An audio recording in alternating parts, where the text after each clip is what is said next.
Alex's journey to English proficiency. Alex sat at a small wooden desk in the corner of their modest apartment, staring at a dog-eared English workbook. The room was silent, save for the faint hum of traffic outside. Yet Alex felt overwhelmed by the noise in their mind. Words blurred together as self-doubt crept in. Why was English so hard? Just 6 months ago, Alex had been promoted to a supervisory role at a local logistics company. It was a dream opportunity, except for one glaring problem. Most of the meetings were in English. While Alex could grasp the basics, understanding nuanced conversations or confidently voicing opinions seemed insurmountable. After fumbling through a high-stakes client meeting, Alex's boss pulled them aside and suggested, gently but firmly, that improving their English was non-negotiable for continued growth.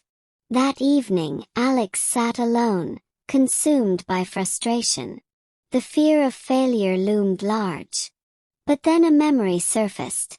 Something their late grandmother often said. Every mountain looks impossible until you take the first step. Determined not to let opportunities slip away, Alex decided it was time to take that step. The next day, Alex visited the local library and found themselves in the language learning section. Rows of books lined the shelves, but one caught their eye. Graded readers for English learners. The colorful cover featured a smiling child holding a book, and the blurb promised simple, engaging stories designed to build confidence in English. As Alex flipped through the pages, Mr. Turner, the librarian, appeared beside them. "Graded readers," he said with a knowing smile. "They're a great way to learn. Start with level 1 and work your way up.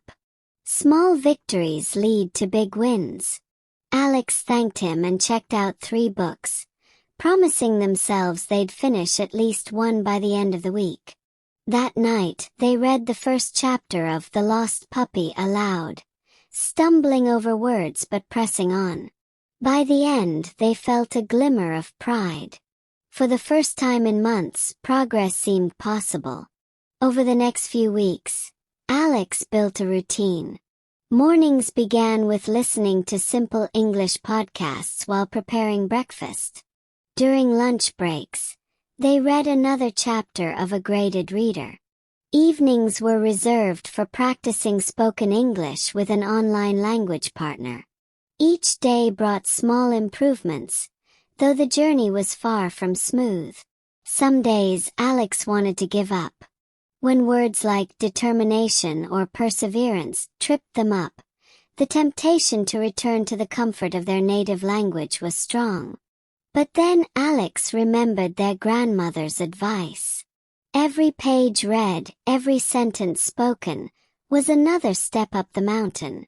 After a month, Alex noticed subtle changes.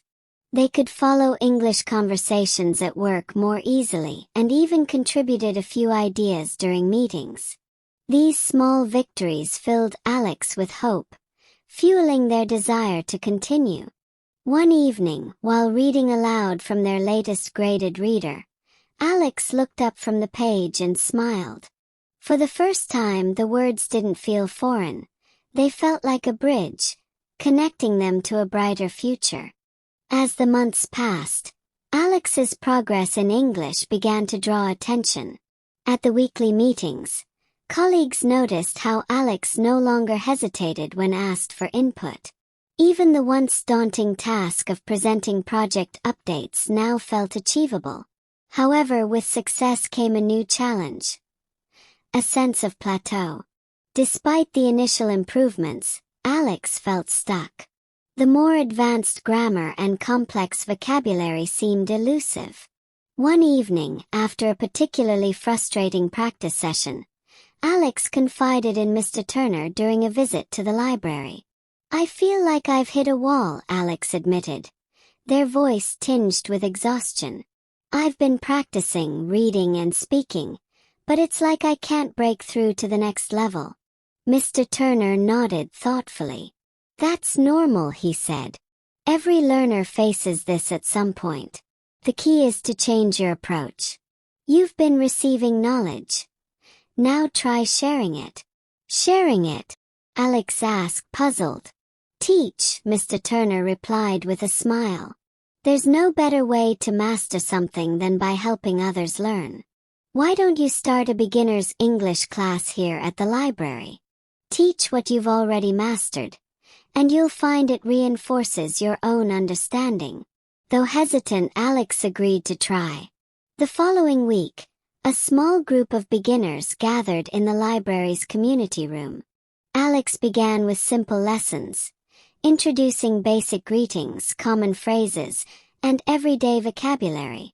At first, nerves threatened to overwhelm them, but seeing the eager faces of their students gave Alex confidence. Over time, teaching became a source of unexpected joy. Watching others grasp concepts and celebrate small victories reminded Alex of their own journey. More importantly, the experience revealed gaps in Alex's own knowledge, which motivated further study. The act of explaining grammar rules and pronunciation forced Alex to think critically, deepening their understanding of English. One day, after a class on conversational phrases, a student named Lena approached Alex. "You're such a great teacher," she said. "How did you get so good at English?" Alex smiled, humbled. "It's not about being good," they replied. "It's about showing up every day, even when it's hard.